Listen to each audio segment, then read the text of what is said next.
Now we turn to a busy week in politics. Just because President Biden and Donald Trump have secured enough delegates to win their nominations for president doesn't mean the primaries stop. Oh, no.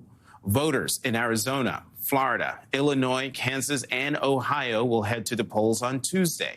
And Biden and Trump are expected to win their respective Democratic and Republican primaries. But in a sign that Arizona appears to be one of the most important battleground states this election cycle, President Biden will be in Arizona on Tuesday, a state where reproductive rights are front and center.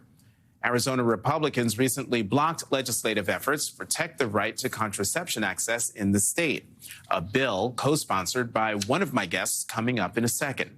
But activists are also hard at work trying to get the 384,000 signatures that are needed by July 3rd to put forth a ballot initiative that would enshrine abortion protections in Arizona's state constitution. Joining me now, Arizona State Senator Priya Sundareshan, co-sponsor of the state's Right to Contraception Act, and Chris Love, spokesperson for Arizona for Abortion Access. Thank you both very much for coming to the Sunday show. Chris, let me start with you. Give us an update on the proposed abortion ballot initiative. How close are you to getting the 384,000 signatures needed?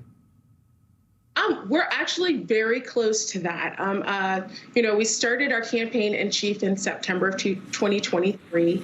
Several weeks later, we started our large-scale paid field operation to gather the nearly 384,000 valid signatures required to get on the ballot in November 2024.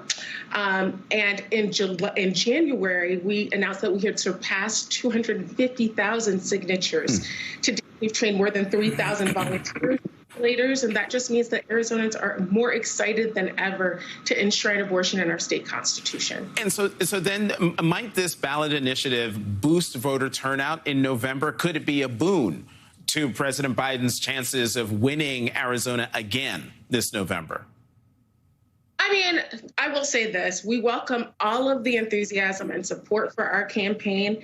And listen, we know that the vast majority of Arizona voters from across the political spectrum and from various personal viewpoints believe that pregnant patients deserve the freedom to make personal decisions about abortion with loved ones and trusted medical providers, not politicians. Senator Sundareshan, let's talk about the Right to Conception Act that you co-sponsored. Arizona's Republican-led legislature blocked efforts to bring the bill to a vote. So what happens now to the proposal? Well, essentially, thank you, Jonathan, for asking. Essentially, our Right to Contraception Act is no longer viable. It's not happening. It's our effort to bring it to the floor was done because it had been introduced on my side in the Senate with all of our Senate Democratic senators co-sponsoring it. It did not receive a hearing. We wanted to give Republicans the chance, however, before this session ends to bring this forward and protect the right to contraception in state law, knowing that we have these threats. After the Supreme Court issued its Dobbs decision, we know that there are other threats that are coming to our rights. Senator, former Vice President Mike Pence laid out his vision for a national abortion ban this morning. Listen to what he had to say. We're a pro-life party. I mean, I really do believe that there is a national role. I'd like to see our nominee endorse a minimum 15-week ban, but also I'd like to see a nominee that's affirming the sanctity of life as it's debated in states across this country. Senator Sundareshan, will that fly with Arizona voters? I don't think so. As Chris mentioned, these rights are bipartisan rights. These are supported across the aisle with a broad spectrum of the public.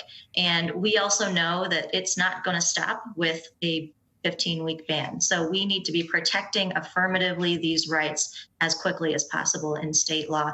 Our Republican majority is slim in the legislature. We're only 2 down from getting the majority, and we can, with a different majority, we could change that.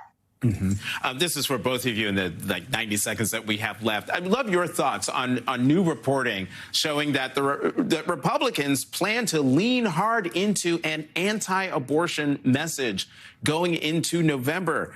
What do you make of that? Chris, you go first.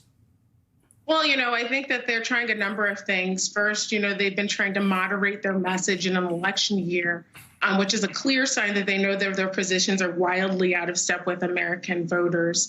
But even supporting these 15 and 16-week extreme bans hurt pregnant patients. Right now in Arizona, we're awaiting a decision from our Supreme Court that will either enforce a strict Civil War era ban from 1864 or our current 15-week extreme ban. And both are just simply unacceptable. So they can try as they might, but the American people are with us, and so are Arizona voters. Senator, your thoughts? That's right. I think what we're seeing is Republicans are leaning into these extreme concepts of banning our rights to abortion. They're, highlighting that they don't necessarily believe that in vitro fertilization, as we saw in Alabama, should be protected. And I don't think that that helps them ultimately at the ballot box in November. Arizona State Senator Priya Sundareshan and Chris Love, thank you both very much for coming to the Sunday Show. Thank you.